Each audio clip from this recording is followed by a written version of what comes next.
So, good evening, everyone, and welcome to this online lecture, which is a part of the Philosophy with Children program at the 12th edition of the Philosophical Film Festival in Skopje, Macedonia. For anyone that is familiar with the idea of philosophy with children, our today's guest needs no special introduction.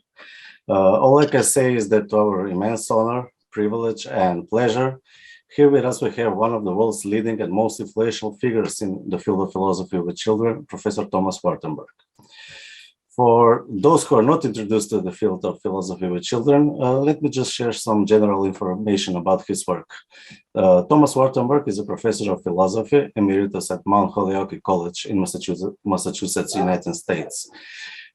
He is well known for his work in the areas of aesthetics, the philosophy of film, German philosophy, social and political philosophy, and especially philosophy with children. He is a winner of many awards and acknowledgements, such as the 2011 APA PDC Prize for Excellence and Innovations in Philosophy Programs, and also received the 2013 Merit Prize for his contributions to the philosophy of education. For the past decade, he has taught a philosophy for children course for college students, which is the basis for his book, Big Ideas for Little Kids, Teaching Philosophy Through Children's Literature. His course is also the subject of PBS documentary, which has won a New England Emmy in 2015. And in the field of philosophy for children, he has also wrote a book called A Snitch is the Snitch and Other Philosophical Discoveries, Finding Wisdom in Children's Literature. In the area of aesthetics and philosophy of film, he is the author of two books, Unlikely Couples, Movie Romance and Social Criticism, and Thinking on Screen, Film as Philosophy. And there is a lot more to be said about the work of Professor Wartenberg, but this alone makes him the perfect guest for our Philosophy with Children program at the Philosophical Film Festival. And today's lecture is just the first out of the three events he will hold at our festival. The second later today is a workshop with philosophy teachers in primary schools and others interested in practicing philosophy with children. And finally, tomorrow, he will practically show us his methods by doing an online workshop with a class of second grade children. At the end of this lecture, the audience will have an opportunity to ask questions, or maybe in the middle of the lecture, we'll have opportunity to ask questions or give comments and have small discussion with the professor about his lecture. But during the lecture, please keep your microphones off. So without further ado, Professor Wartenberg, welcome and thank you for accepting our invitation. The virtual floor is all yours. Thank you very much, Martin. And I'd like to, in particular, thank you and Anna and the Philosophical Film Festival for inviting me to give these various programs in conjunction with the festival. As Martin said, at a certain point in the discussion, I'm going to show you a clip from a film, and afterwards we're going to have a little bit of a discussion. So at that point, I'll ask you to unmute your microphones and show yourselves so I can see if you want to make a comment. But right now, what I'm going to do is I'm going to put a PowerPoint on. If I can find it, there we go. Anyone that likes can turn on his camera, so just put the microphone off.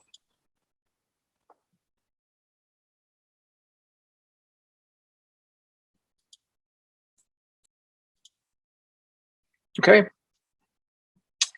So, the topic of my discussion today will be using picture books as prompts, that is to say, to initiate philosophical discussions with children. I'm actually going to start by telling you a little bit about my own history as a way into my presentation. And I began doing philosophy with children pretty seriously when my own son entered elementary school. Previously, I had learned about philosophy for children from Gareth Matthews, who was one of the original proponents of this idea. And when my son was going into elementary school, I was being asked to contribute something to the school, and rather than attending more meetings of the parent-teacher organization, I decided that maybe I could offer something more particular to the school if I could introduce philosophy into the curriculum. So after, it wasn't very easy to get the school to allow me to come in, but after a number of meetings with the head of the school, she allowed me to do a workshop to which teachers were invited to come, but she didn't mandate anything.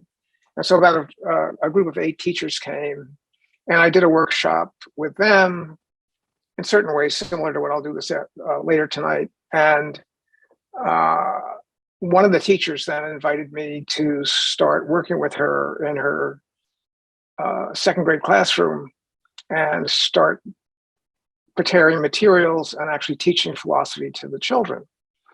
And one of the things she did was she sent a note home to all of the parents in that class, telling them that I was going to be working with her and we were going to be doing philosophy with the kids.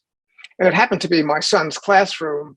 And so the parents of a number of his friends received these messages. And so when they saw me, they almost uniformly told me how excited they were that their children were going to be doing philosophy. But immediately they also exhibited a great deal of confusion and said, like, how are you going to do that? What does it mean? And although initially I was a little perplexed, I realized that, especially in the United States, the whole idea of doing philosophy with children is quite perplexing. Generally, in the States, philosophy is only taught at the college or university level. Sometimes in high schools that are either in affluent areas or that are private schools, they have some philosophy courses. But generally, philosophy is not taught. And this means that when people think about philosophy, they really think about philosophy that's being taught at the university level. And this, as my own philosophy courses are like, means that you're basically going to be reading very dense, difficult text, such as Kant's Critique of Pure Reason. I mean, there's a million examples I could give you. And then presenting very complicated arguments with specialized terminology that's actually very hard to understand. And it's one of the reasons I think actually philosophy has sort of a bad reputation in the United States. But this made it, as I said, what this did is it made it clear to me, if this is what you're thinking I was going to be doing with kids, it just doesn't make sense. How could you do that? Children can't, there's no way you could give them an advanced philosophical text and try to get them to understand it. So what is the actual nature of the way in which I do philosophy with young children? I call it elementary school philosophy. So the idea is that first I'll characterize it negatively. Here's what it's not. We're not interested in having children learn what previous philosophers have said. So when we work with them, we never mention or rarely mention the name of a philosopher like Plato or Aristotle, David Hume or Immanuel Kant. Similarly, we don't discuss or label the issues that we're raising for them. We just have discussions. So we won't, for example, try to teach them what is the nature of the philosophical problem of freedom of the will. We will never say, there are various different alternatives. There is determinism, there's compatibilism, there's free will. We just don't do that.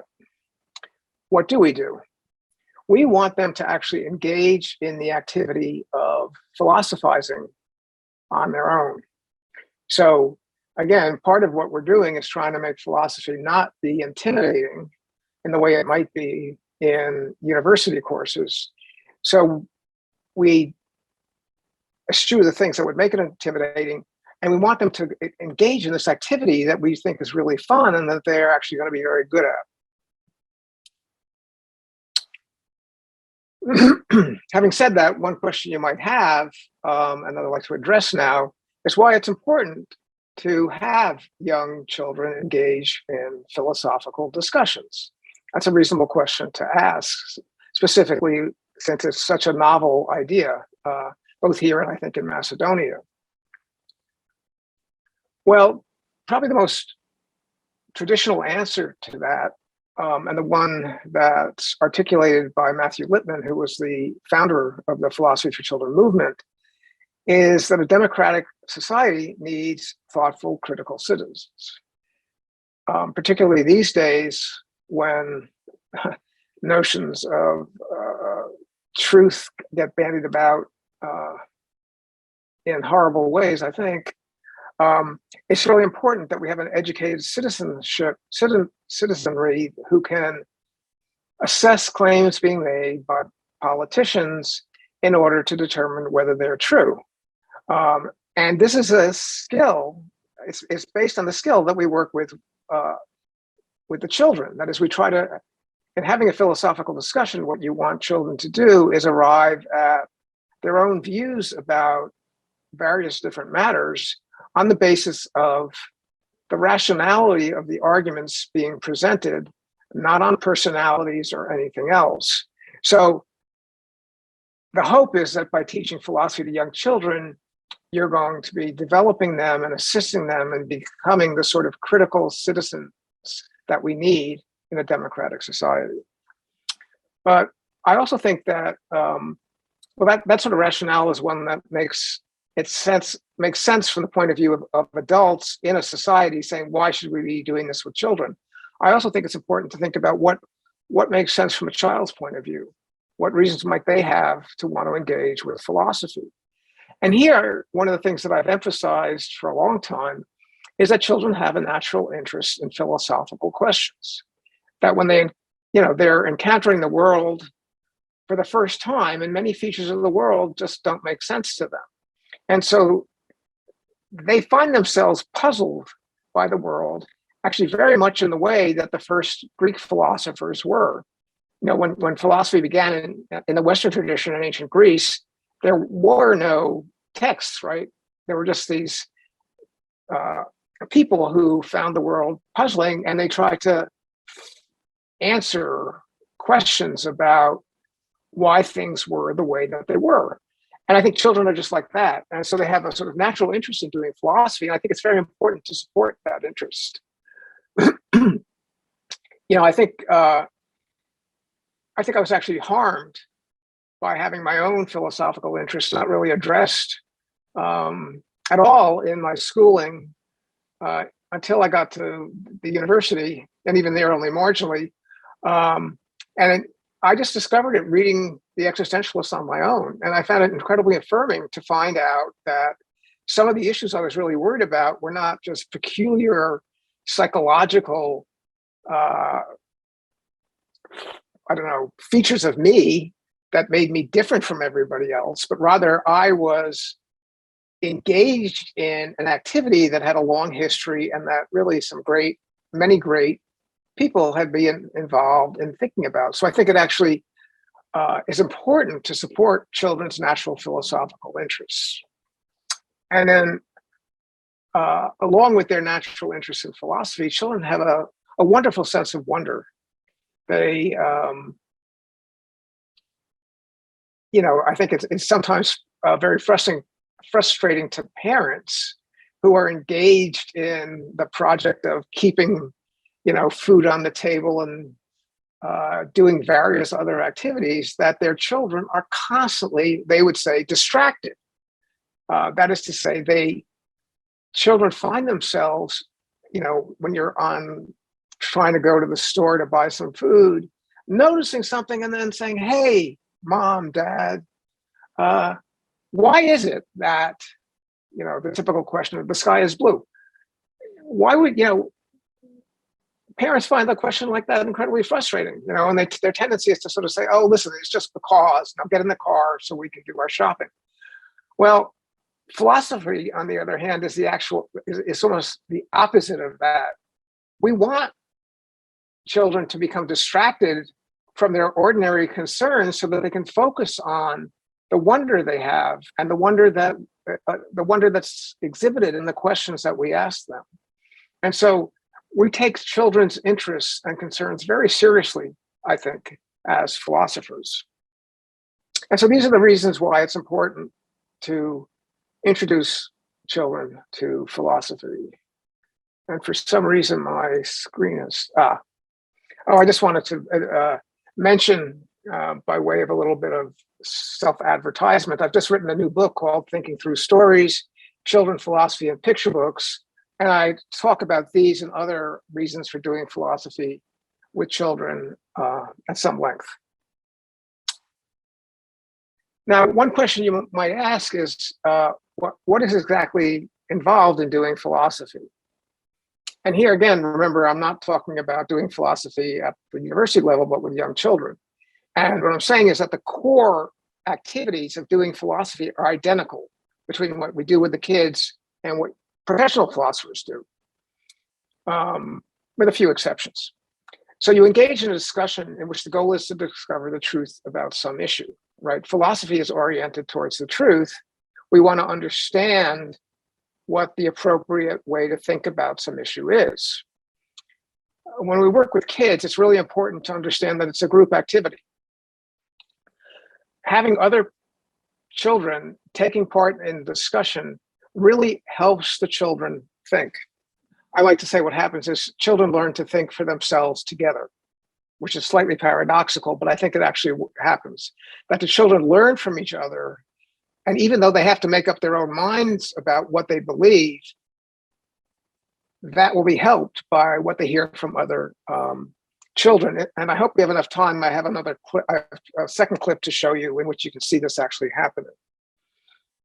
So it's a special type of conversation. It's not just, as people like to say, bullshitting. You know, it's not just the sort of conversation that people, at least in the United States and universities, they like to sit around late at night, drinking coffee or whatever, and just talking about what they think about things. It's not that sort of conversation, because there are rules that that a philosophical conversation has to be conducted in accordance with. And I'll explain what those are in a second. But one of the important things also is that it creates a safe space for children to express their beliefs. They have to know that they're not going to be ridiculed for saying what they think. So that we really emphasize that every child has something important to say, and that we have to listen to what they say and respect their contributions to the discussion. That makes them much more willing to say things that they otherwise might not say. And I think one of the reasons that the teachers invited me into their classrooms was that when I did the sort of model discussion with them, they opened up in a way that they didn't normally with their peers. And they sort of recognized this, and they thought philosophy would allow children to be much more, to express their opinions much more honestly and openly than they might otherwise. So one question that I'll come back to is, how do you get children involved in having these discussions? That'll be something I address in the balance of the talk. But first, I want to just quickly go over some ideas about the nature of philosophy. Some of you, I'm sure, know this, but I want to make sure that everybody is on board. So I've reduced the activity philosophy down to 4 basic elements for the purpose of elementary school philosophy. The first one is say what you think in response to a question posed. So when we work with the kids, we have some materials that we use to introduce the philosophical topic. And at the end of that discussion, the facilitator asks a question, and the kids have to think about the question and respond. Obviously not all at once, but they have to say what they think. They also, and this is very important, and it's something that I didn't understand, whose importance I didn't understand sufficiently when I first began. Everyone involved in this process, but particularly the children, have to listen to what other people have to say. So they have to listen to what their peers have to say. I think in traditional classroom, kids really are only concerned with the teacher. And so one of the things that happens, I mean, we rely a little bit on that sort of model, because we ask a question and, you know, the children a lot of them raise their hands and want to say something. But I tell them that it's as if there's a sort of cord between their hand, so that when their hand goes up, the muffles go on their ears and they don't listen to what other children say. So I have a new rule when we do philosophy, which is when I call on someone and they get to speak, everybody else's hand has to come down so they can listen to what the person says, because we want them to be responding to what the person says. And the way that they have to respond is to think about whether they agree or disagree with what has been said. The children really are able to internalize this rule, this particular one, and often when we ask them after we've taught them for a while, what is philosophy? They say agreeing and disagreeing. So, and in fact, it seems to me that is exactly what philosophers do. They think about what someone has said, and they decide whether they agree or disagree. But the question isn't just, do you agree or disagree? You have to explain why. And in explaining why, that what you're doing is you're providing reasons for what you say and what you believe. And so I think these four rules encapsulate what it is to do philosophy at any level. But in particular, it gives the children very specific rules that they need to be following when they have a philosophical discussion. And there's an acronym in English. SLAW is a type of salad. I don't know if that word makes sense for you, but it's like cabbage and carrots with a little bit of dressing. It's called SLAW in English.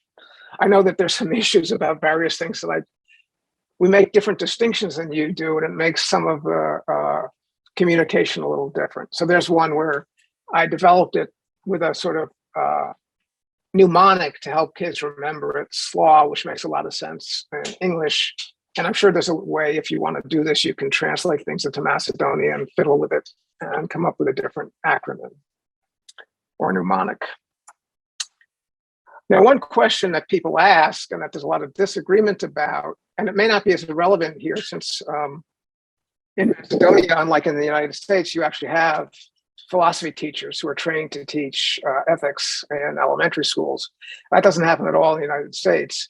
And so one of the questions that gets asked is, well, can people teach philosophy even if they haven't had training or courses or some way of getting knowledge about what philosophy is? And I have to say, it seems to me that these days with the internet, this whole discussion's a little bit outdated, because it's so easy to get access to all sorts of information about what philosophy is through YouTube videos. Everything's been stolen and put in PDFs. I mean, I think the amount of information we have is huge. It's just that you have to sort of know where to look to find it. But anyway, people still argue about this and criticize me, because I think my answer is that a qualified yes, you can do philosophy without having studied it in any formal way. I do think that some knowledge of philosophy is helpful, but one of the things I've said is that, as you work with children, you'll develop your philosophical knowledge and understanding. It's just part of what happens. And so it doesn't have to predate your engagement with working with children. The thing that's important is something that Jana Morlone, a colleague of mine in the States, speaks of as philosophical sensitivity. It's very important that a facilitator, that's the role that the teacher has, they're facilitating the discussion. The facilitator has to be able to recognize when a comment is philosophical and when it's not. And I'll say more about that in a minute. So I think that's important, but that's not something that really can be taught easily. People can take courses in philosophy and still not have philosophical sensitivity. They can know a lot about philosophy and still be terrible facilitators. So it's a complicated question. I think the thing that's really important is to remember that this discussions are really the children's discussion. What you as a facilitator are doing is what the word says. You're facilitating, you're enabling a discussion to take place.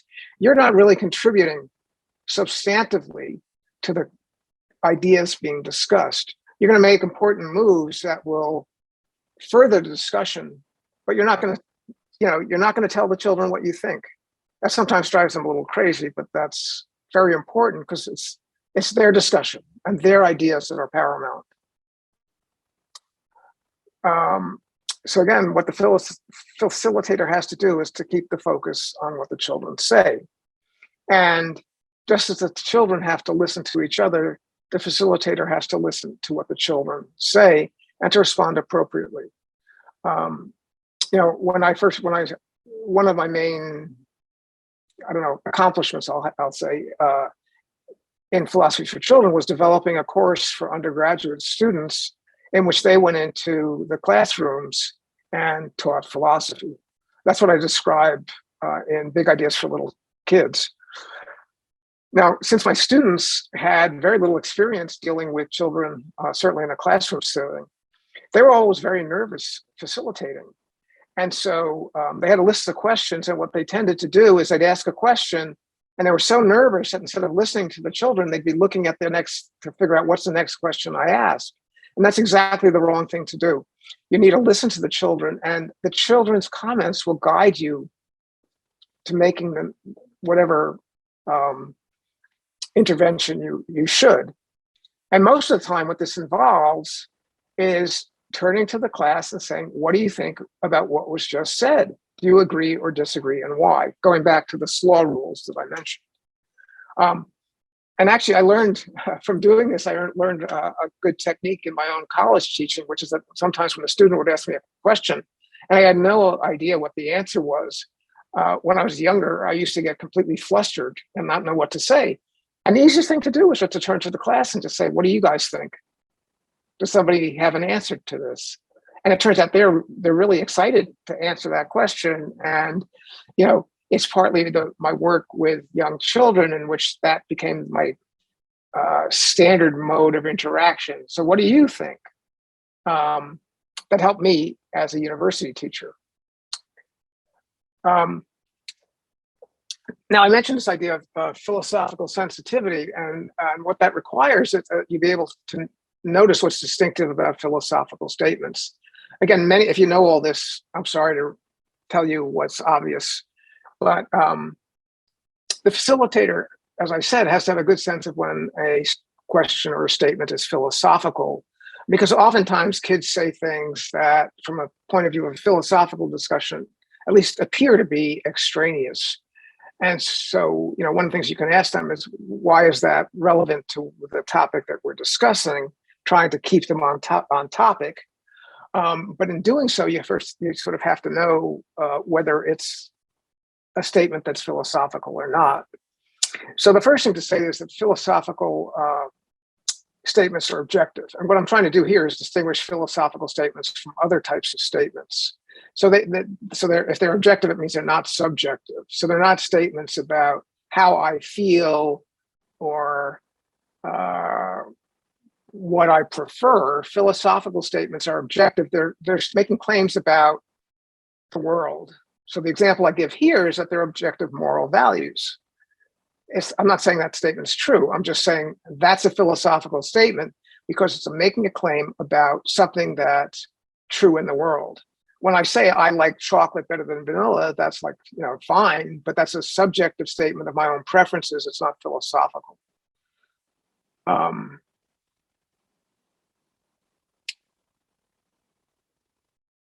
So the first thing was distinguishing objective from subjective statements, but then among objective statements, philosophical statements differ from empirical statements. So there are two different classes of objective statements. Empirical statements are statements which you justify by turning to experience or reality. So I don't know what your weather is like. It looks like the sun is shining, but maybe that's just an illusion. Yeah. So if I say it's sunny outside, I could also say it's raining outside. Both of those are empirical statements, and when it's not a big puzzle how you tell whether it's true or not. Right? I just asked you, I don't know what the weather was like, and is it sunny? And you both nodded. What did you do? You looked out the window. So you turned to reality or to experience, and that's what justified the truth or falsity of the statement. But philosophical statements aren't justified by reference to experience. Instead, they get justified argumentatively. And philosophers use the word argument in a way that's not your ordinary, again, I don't know what it's like in Macedonian, so excuse me, but in English anyway, not our ordinary way of talking about an argument. It's not like just fighting with someone, although there's a bit of that. An argument is a series of logical statements that entail a conclusion. And so if the conclusion is the thing that you're trying to justify, you have to produce the premises that logically entail the conclusion. And that's why we ask the kids to find reasons, because the reasons are for their statements are exactly the sorts of things that justify philosophical claims. So this is just a sort of quick introduction to the sort of logical distinctive nature or the semantic distinctive nature of philosophical statements. And again, you may all know this, but I just wanted to quickly go over the different areas of philosophy, thinking it might be helpful. And this is just, there are many more areas, but metaphysics is the area of philosophy that asks what the basic constituents of reality are. So for example, you might ask, are minds real or are they just an illusion? They don't really have any role to play in the causal structure of the world. Then there's theory of knowledge or epistemology. You know, philosophers love using Greek words to confuse everybody. That's why epistemology and metaphysics, right? Basically, this asks, what do we know and how do we know it? That's a fundamental question in philosophy, and it was a dominant issue beginning with Descartes in what we call modern philosophy, with a sort of bizarre chronological sense. So if you ask, as Descartes did, is what our senses tell us about the world true? Can we rely on it? Then you're asking a question from epistemology. There's ethics, which some of you anyway teach. Are there correct principles to live by? And so one of those, which we're going to look at in a minute, is it ever okay to lie? I mean, we know that lying is wrong, but does that mean we should never lie? There's aesthetics, which deals with the nature of art and its relationship, at least traditionally, to beauty. So you might ask whether artworks have to be beautiful. And these days, it seems pretty obvious that artworks do not have to be beautiful, but there was a long tradition in philosophy that linked art and beauty. And I have to say, I still like artworks that are beautiful, despite being interested in conceptual art, which has no relationship to beauty that I can see. Anyway, and then finally, in this rough and ready distinction, there's social and political philosophy, which asks questions about society and the correct way to organize it. So an important issue all over the world, but particularly in the United States, are vast inequalities of wealth justified? And people come up with all sorts of bogus arguments to explain why they are, and other people say, no, they're not. I guess I just tipped my hand on that one, but anyway. So this just gives you a sense of the range of issues that philosophers discuss. There are also more specific fields of philosophy, like the philosophy of science or philosophy of law, but I haven't discussed those. So now, what does a philosophy discussion in elementary school look like? Now, there are a variety of different materials and techniques that can be used to get children to have a philosophy discussion. The main thing that you're trying to do is use something that provides a common experience for the children and that gets them really engaged, so that when you ask a question, it's a question that's sort of occurred to them, at least subconsciously, and they really want to know the answer to. It could be a film. As I've said, I mostly have used picture books, but since we're here at the Philosophical Film Festival, I'm going to show you a film clip in a minute, because there's a website that was designed by the filmmaker Julie Ackert for middle school students, and it uses clips from popular films and television to raise ethical issues. And the URL is what'sthebigIdeaprogram.com. And I mean, she designed it, but I worked with her on it. So I'm going to show you a clip. I mean, one of the difficulties working with films is that you have to have, films are long in general. And so if you're going to watch the entire film, it's really difficult to do that in a class period and then have the children have a discussion. she's more technologically sophisticated than I am, so she was able to set up the clips in a way that and do all sorts of filming, as you'll see in a minute. So this attracts the attention of a Nazi lieutenant, who suspects that they are hiding Sarah, which, in fact, they are. Enfin, lieutenant, c'est un enfant malade. Un enfant malade, certes. Mais juif, n'est-ce pas? Oui, mais ouais, qu'est-ce que j'en savais? Moi, je pouvais pas la laisser crever au bord de la route. Des enfants se sont échappés du camp hier. Vous êtes sûr que vous n'avez pas vu l'autre? Non, non, Luxem.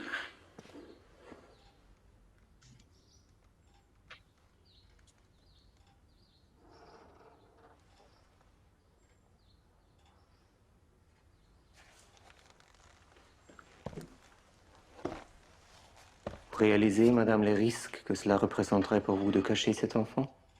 Enfin, si on en avait planqué une autre, on n'aurait pas fait venir le docteur. Oh, mais allez-y, fouillez. Fouillez, puisque vous nous prenez pour des menteurs. Ah, vous croyez qu'on sera aussi bête? Mais allez-y, montez. Si vous avez vraiment du temps à perdre.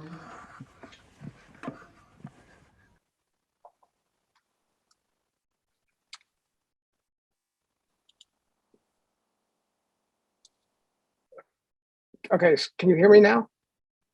Yes. Yes, yes. So I just have a question about time. This should end around 1 o'clock? Your time, yes, 1 o'clock. Our time, 7 o'clock. So we have about 15 minutes, but even if we go 5-10 minutes more, it's just okay. So whenever you feel like wrapping up, it's fine for us.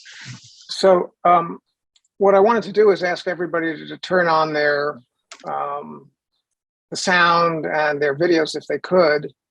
And what I was hoping to do was to have at least a brief discussion of whether you think the elderly couple that you see here was morally permissible for them to lie to the Nazi about whether they were hiding the Jewish child or not. Yeah, let's ask everyone to join us maybe now. We hope you are all still here. Yes. Anyone that likes can turn on their camera, so the discussion will be more lively.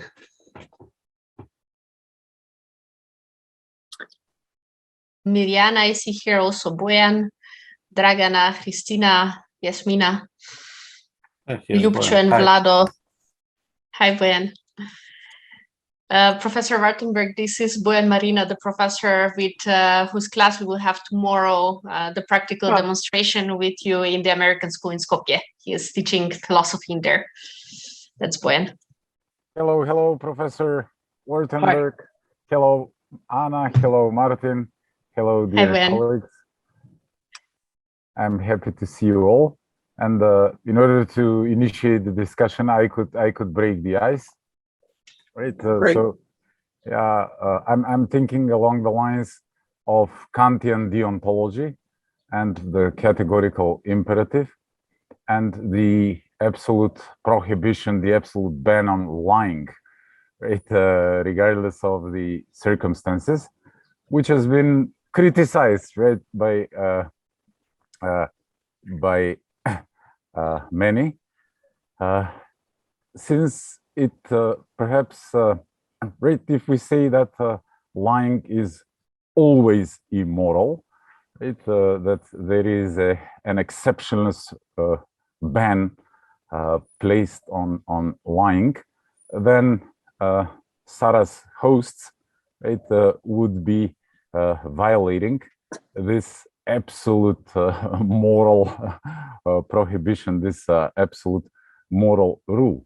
Right, but there seems to be a tension here with the absolute value of Sarah's life, right, and the relativity of the Nazi officers' pursuit of Sarah just because she's Jewish. So it seems that her personality is reduced to a single facet, to a single aspect, namely her ethnic belonging to the Jewish community. So although in violation of Kant's categorical imperative, right, since lying would create a paradoxical situation that would somehow render truth impossible, since if everybody's lying, the very concept of truth would be destroyed, would be annihilated. From a humanistic point of view, along the lines of the absolute value of life that must be protected, some sort of a prima facie duties approach, I find Sarah's host's decision to keep her hidden, to lie to the Nazi officer, morally justifiable, even if in violation of Kant's categorical imperative. Thank you. Great. That was a very interesting comment. Thank you very much. What do other people think? I mean, there are two very interesting points that were just made. One is that according to Kant, there's an absolute prohibition against lying, so it's never right to lie, which would suggest in this situation the two farmers, the farm couple should not lie. They should tell the truth. So yeah, we've hidden her. Go get her. But on the other hand, if we take, well, one way of thinking about the alternative is to say that in a situation like this, there's a conflict between moral rules. So, no, well, I can't read the comment. So. Don't worry, it's in Macedonia. It's to the rest of the group. Yeah, sorry. So there's a conflict between the moral principle you shouldn't lie and something like that you should foster human life. You should not do anything to endanger the lives of human beings. And so there's a conflict between those two principles, and the question could be which one is more fundamental. Mm-hmm. And I'm sorry, I don't remember his name, but the comment was just made is that from his point of view, the prohibition against lying, although it's important, doesn't take precedence over the other principle of protecting, especially the lives of children, which here in the United States, with all the killings that are going on, there's been a lot of discussion about that. So does somebody want to weigh in or not? I can maybe jump in and try to follow up on what Bojan said and what nicely Professor Wartenberg now a bit wrapped up. I personally believe that what they did was the only decision ethically justifiable, no matter the consequences, because in a world of perverted values, probably these kind of actions are the only ones to set things straight. And I find it interesting, this thing that you said, so that basically we're talking about two principles in here, do not lie and do not harm, in a certain sense, and that we are talking maybe about a certain priority of what is more fundamental in this set of values. And yes, I would definitely go for that. I wouldn't even say like whether they were courageous or reckless, but they were really the only ethical decision that they could have done was the one that they've taken. Yeah, I agree. I think most people would agree with that. And so in order to have a philosophical discussion, it's often important to have disagreement. It looks like there's no disagreement here. But actually, once we all agree that they did what was right, the question is, how do you justify that? What's the rationale for that? And so let me go back to my PowerPoint. So do I have to stop sharing? Oh, no, I don't want to stop sharing. Start sharing now if you want to go back, yeah. Okay, hold on one sec. I have to go back to Zoom and and then at the bottom, yeah.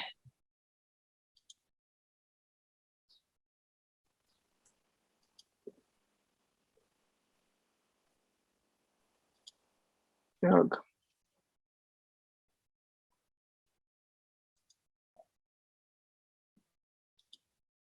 So just to sort of summarize what we've been saying is that philosophers generally agree that telling the truth is important. If people are not generally truthful, we can't trust what they say. And this makes many things problematic, such as promising, but in a certain way, we can't, if you can't trust that people are telling you the truth, it makes all communication meaningless. Nonetheless, it seems to be that there's certain, so that's all sort of showing how fundamental truth-telling is to human life. Nonetheless, there are certain situations in which it seems that telling the truth is just wrong. And so it's philosophically important to determine what those situations are. And Sarah Key presents one such situation. So even if you start off as I did, by asking you whether you think it's right to lie to the Nazi, generally you're going to get agreement that it was, I suspect. And then you can ask, okay, well, what are the sorts of situations in which it's okay to tell a lie? If you say that we generally think people should tell the truth, but there's some situations in which it's all right for them to lie, what are the ones in which it's okay to lie? Now, the important thing I want to emphasize is once you start talking about what types of situations are the types in which it's all right to tell a lie, you've gotten away from the specifics of the story, which is the way you engaged people in the issue, to a philosophical discussion about the nature, about some fundamental moral values. And that's both the most important thing to do in a philosophical discussion and the thing that facilitators have trouble with often. Moving from the particulars of the material that you're using to get people to engage in a discussion to transforming that discussion into a philosophical one by moving, in my metaphor, up a level to the philosophical level where you're not talking anymore about the story, but about the issues that the story has raised. And so again, this shows that even if there's general agreement about something, you still can have a philosophical discussion. So again, when does a discussion become philosophical? It's when you've moved away from the empirical issues and people's opinions, such as whether they should lie, whether this couple should lie to the Nazis, and you're addressing a general and abstract question like when it is justifiable to tell a lie. And as we said, one example would be there's another fundamental moral principle, such as preventing innocent people from harm, that would be violated by telling the truth. And so it's the question, which one is more fundamental? And you have to give it a reason for that. Another examples would be if you prevent if a lie prevents a greater harm from happening, such as happens when the example of a deathbed lie. So again, it's moving from the concrete in particular to the abstract in general. That is one of the central tasks that facilitators have to achieve in these discussions. And it's one that's not that easy. And this applies whether you're using a film or a book as the vehicle for initiating the philosophical discussion. So I think we don't have too much time. So I'd like to maybe stop here, although I have a lot more material I could present, to give everybody a chance to raise questions and have a more general discussion.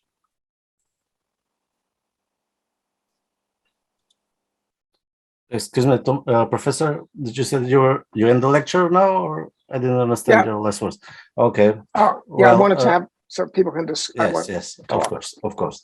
Well, thank you very much for the insightful lecture that gave us a clear picture of the goals and the methods of the I can say exciting and fast developing world of philosophy with children.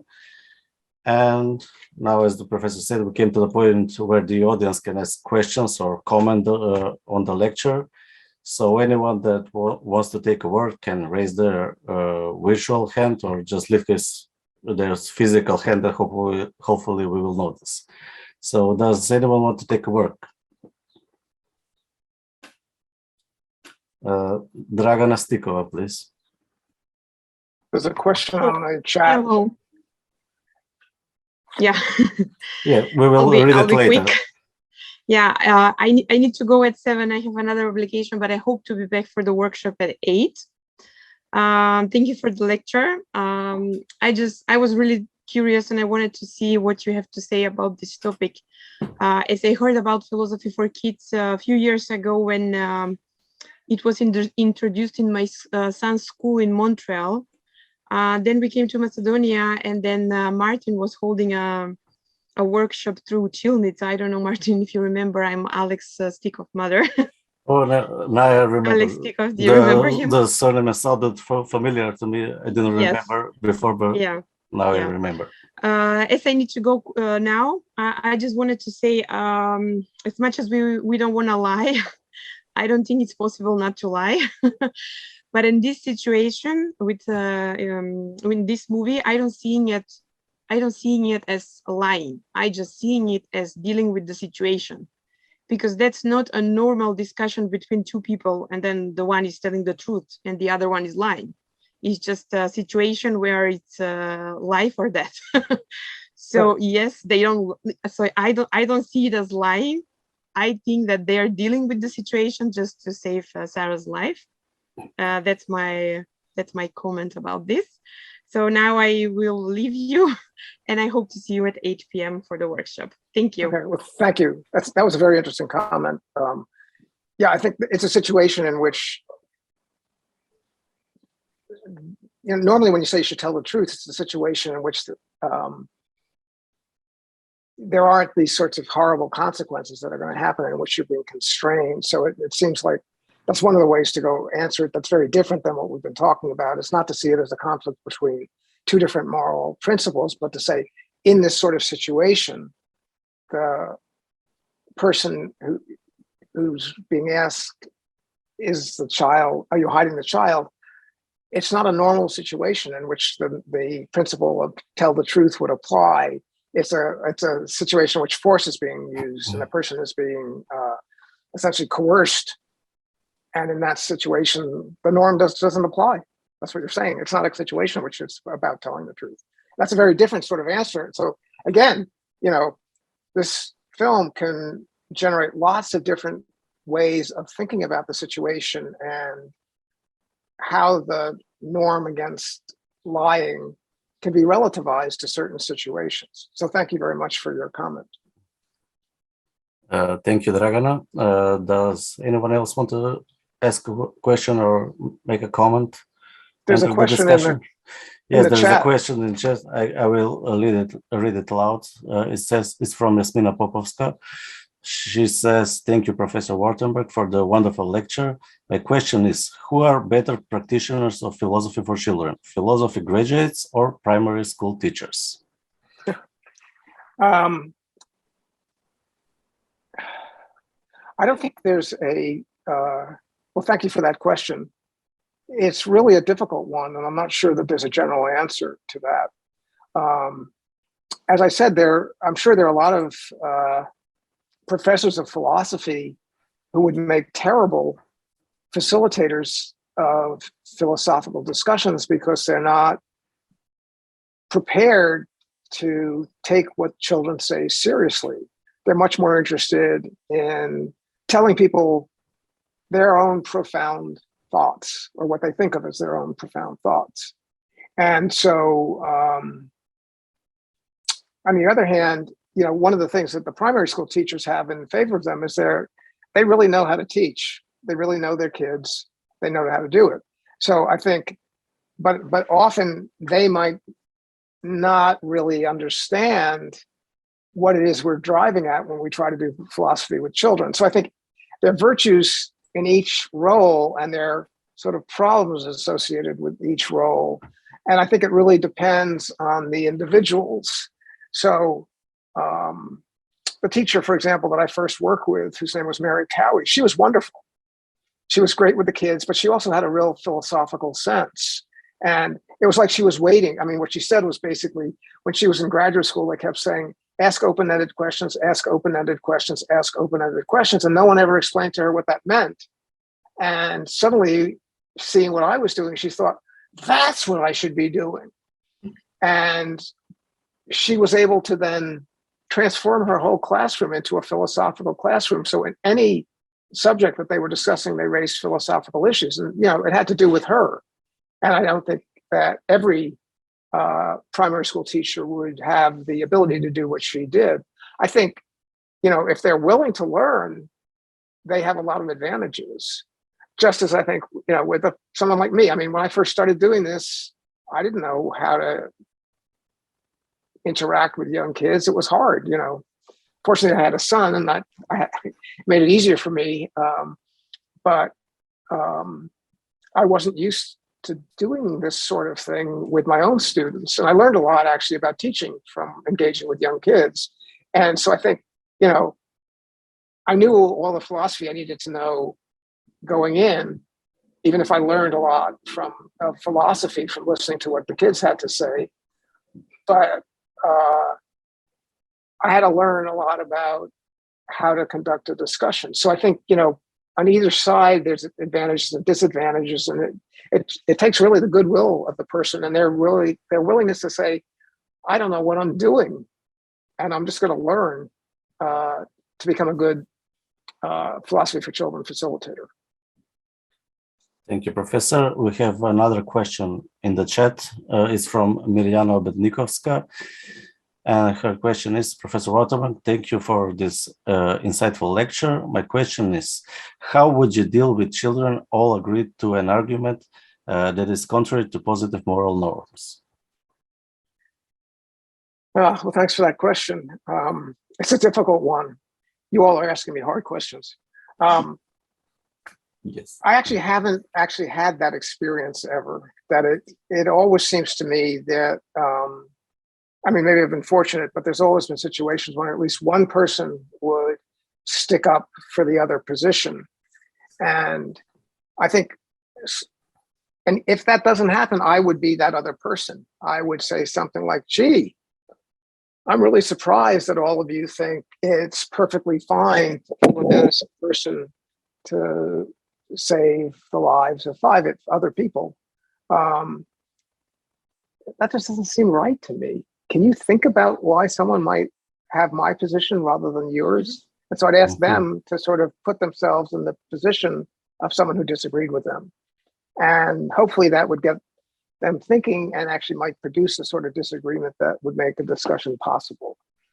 But as I said, unfortunately, I haven't been in that position, but I'm sure it could happen.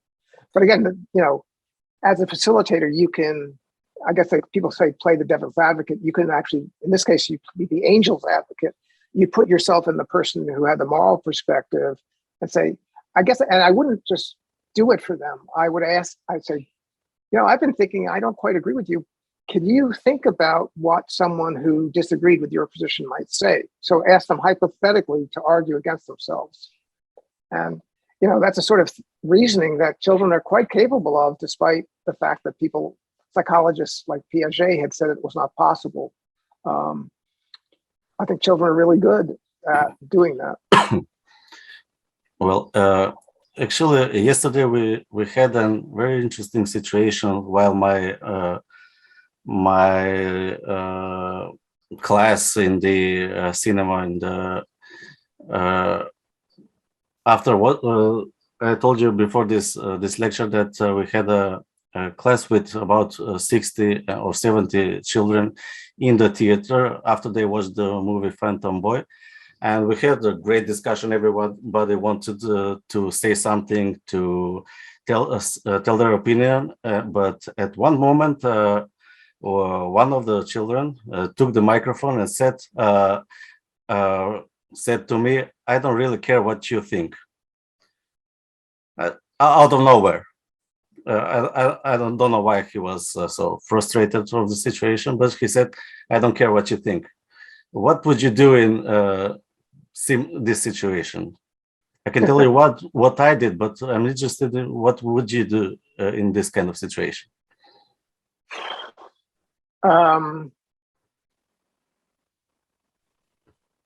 I mean, I might ask him why he thought that.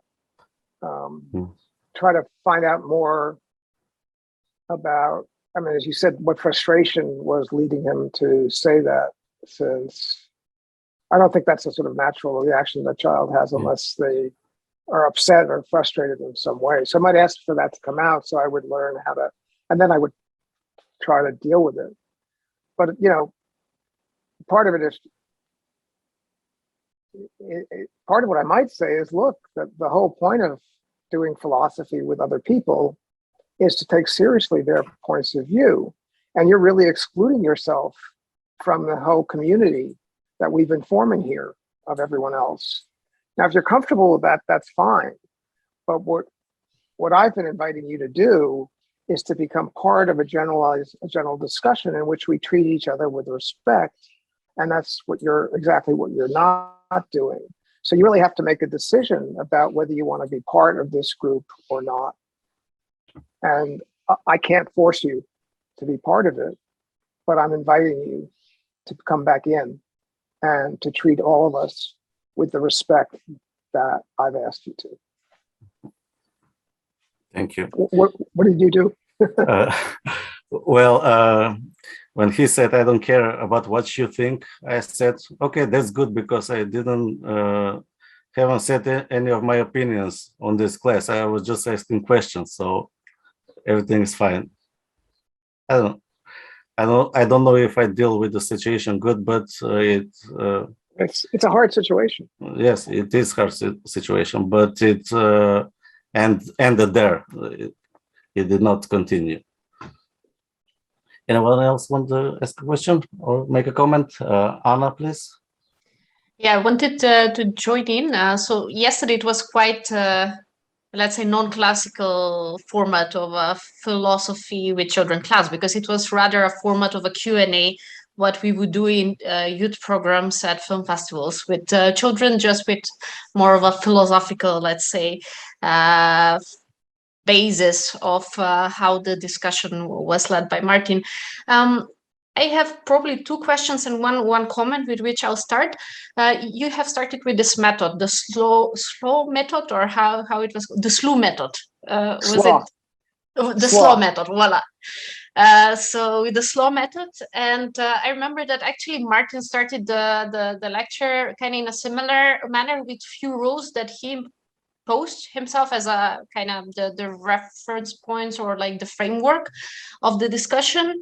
So maybe I wanted to hear your opinion on those two. So one was there is no wrong opinions. So that's what makes philosophy different than other disciplines. And the other thing is it is okay to change your mind, which I found it's quite interesting of a tenet besides the ones of the slow method, because we often tend to, like, on the basis of psychology, human psychology or other things, we tend to stick to our opinion or think that if we change our opinion, it's not a good thing. So I found it quite interesting that he encouraged this in them. So that was just like, I wanted to hear a little comment from you on that. And my questions, I'll try to pose them as short as possible. One is when one is thinking about introducing philosophy for children, like in this case in Macedonia, which it turns out to be a Herculean task, and for years we are trying with the festival to just move things forward, to encourage people and just to motivate them to just get more interested, and maybe to just throw themselves in the water and from the environments that they're operating in, like just to really start doing this. As we've told you with Martin, we're working on this also Erasmus Plus project, which we hope to maybe get approved. And the idea that we've had is maybe to just think of introducing philosophy for children, but as part of a regular curriculum. I wanted to hear your opinion. Would you advise that? Because from what I know, you work, as you said, with teachers that are not necessarily have a philosophical background. So you practically put it up as a manner or method of inquiry within the regular classes and not adding it on top of already burdened curriculum. So I wanted to see your opinion on that. And the last one was you have been using much more these visual stories with high school students with the what's the big idea program. A few years ago, we had David Larsson from Denmark, who is philosophy for children, but also philosophical counselor practitioner in Denmark. And I remember like he showed us also like short animated films. I remember this film with a zebra that changes the stripes into colors and into different shapes.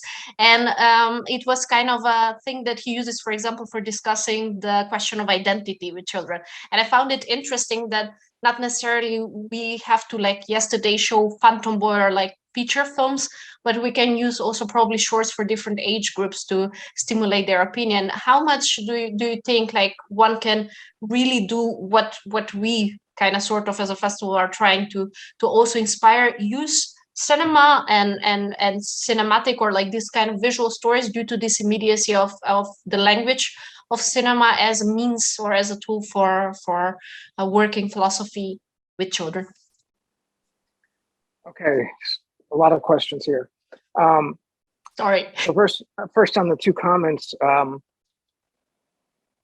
I understand why people say there are no wrong answers in philosophy, but I actually think there are wrong answers. I mean, the reason you say it is you want to encourage the sort of thing I said earlier, that you want to encourage people to speak and to realize they're not going to be criticized for what they say.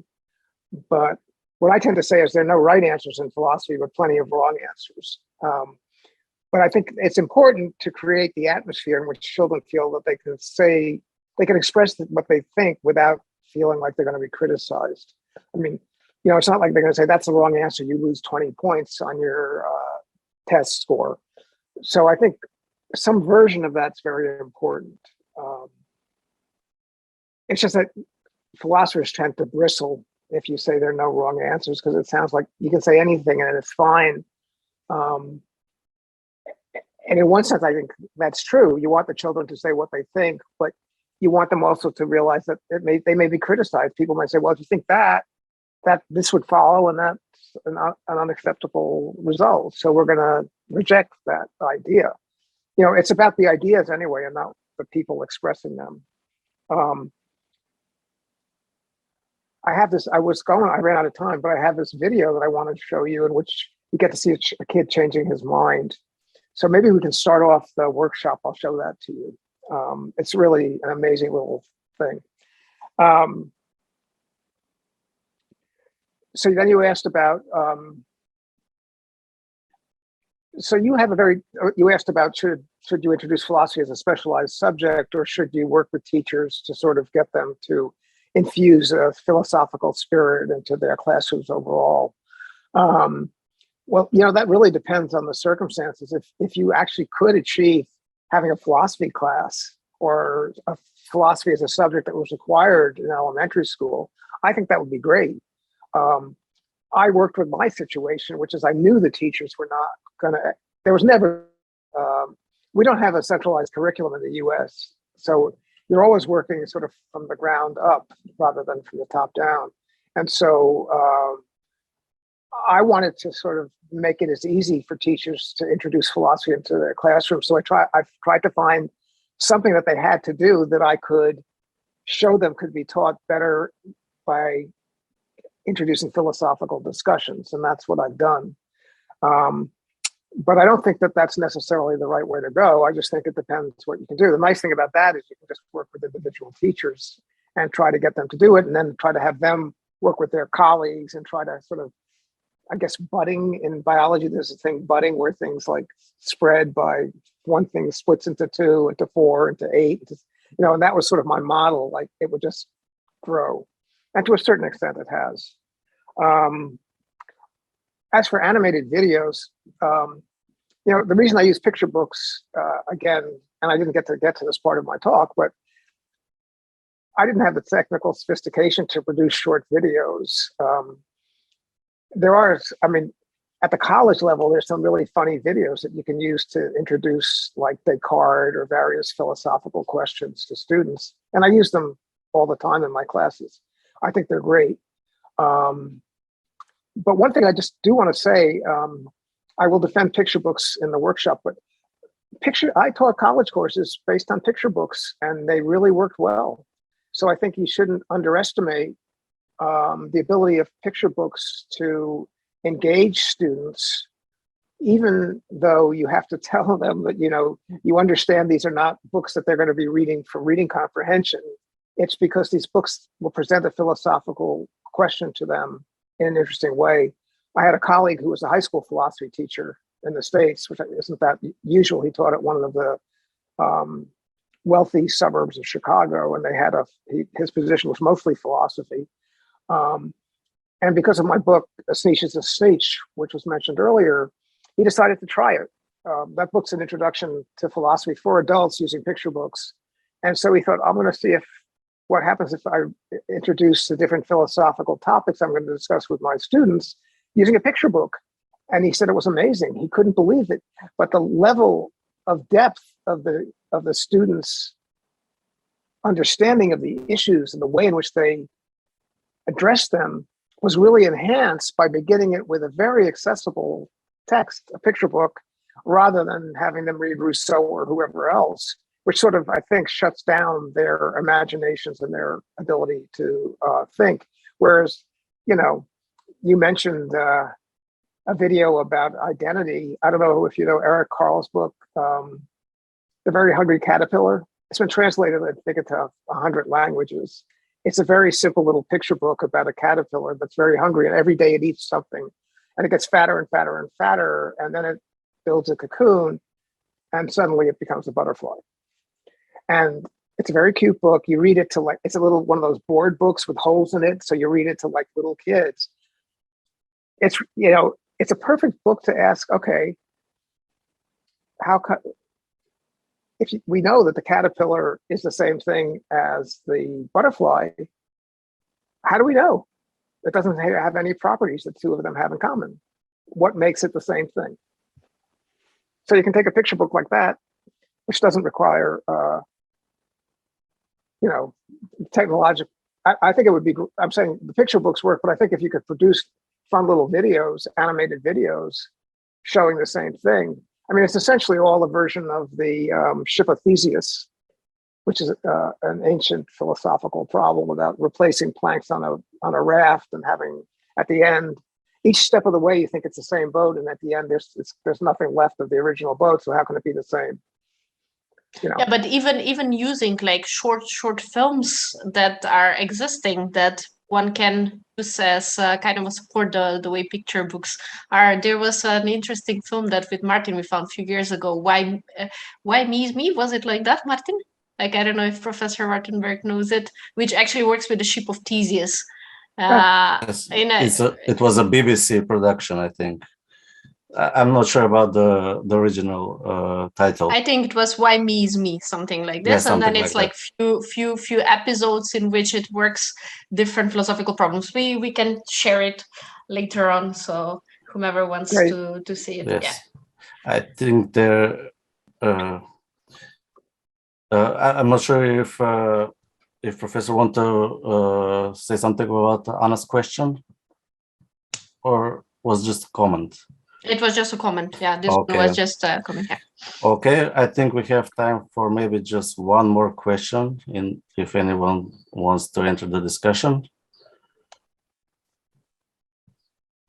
Or maybe I can use that opportunity because I had one question stuck in my mind. I have noticed that different practitioners or theoreticians in philosophy for children use different terms. Some of them use the term philosophy for children, and some of them use the term philosophy with children. I personally prefer the term with children, philosophy with children, because to me, philosophy for children sounds something like that philosophy, that these classes are classes in which philosophy is prepared and then served to the children, served for them. And so philosophy with children sounds more interacting, doing philosophy together with the children. And I've noticed that Professor Wartenberg uses the term for children. Do you think there is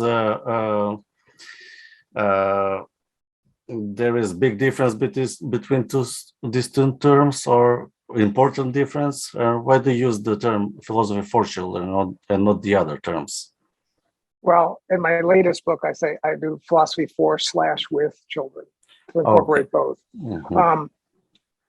Yesterday, I learned, and I haven't been able to research this. I was involved in the discussion of my new book, and someone said that I think it was Karen Muris who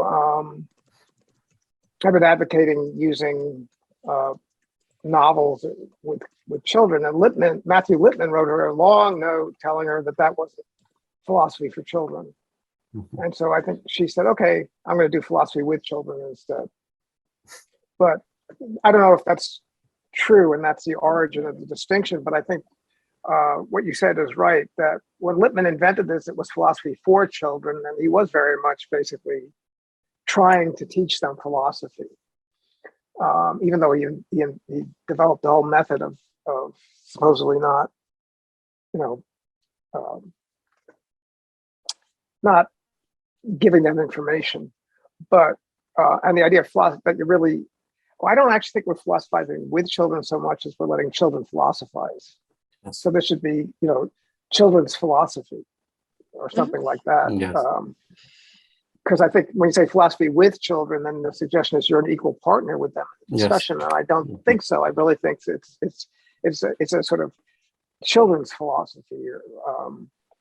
And I understand people might want to use that term because it makes it seem like it's not real philosophy. It's just children's philosophy. It's like a dumbed down version of adult philosophy. And it's not that, but what you want to do is give children the opportunity to philosophize. So. Well, thank you again, Professor, for this thought-provoking lecture and discussion, and see you in about 35 minutes for your workshop. And thanks to everyone in the audience. I